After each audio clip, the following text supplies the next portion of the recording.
So I'm saying that this part is actually equal to c upon ax plus b plus d upon ax plus b whole squared plus e upon cx plus d. Now I'm looking at this one. I'm saying that okay, let's multiply both sides with ax plus b. So what do I get? I get ax plus b whole squared into cx plus d. What I get in this side is a upon ax plus b whole squared, and what I get b upon cx plus d into ax plus b.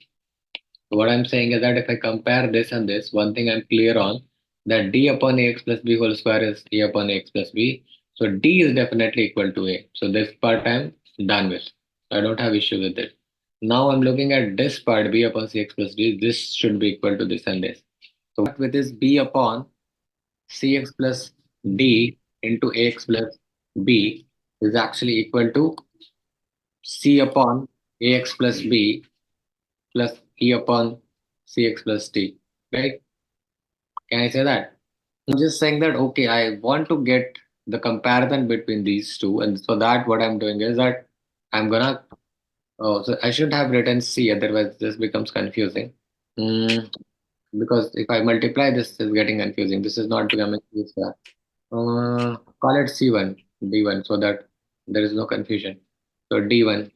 So what I'm saying is that C1 and E1 is there, right? So this is a partial fraction. Like for this is the partial fraction. So I want to get this in terms closely this part to Cx1. So can I write left part as B into 1 upon Cx plus D into x plus B,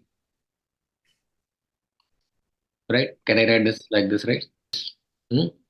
So B into, we had this as A upon ax plus b plus b upon cx plus d, right? We got that, right? AB upon ax plus b, b square upon cx plus d. And from here, we can figure out this.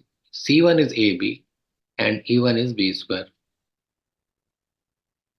So C1 is, so this means that AB upon ax plus b it will be plus A upon ax plus b whole square it will be plus b square upon cx plus d.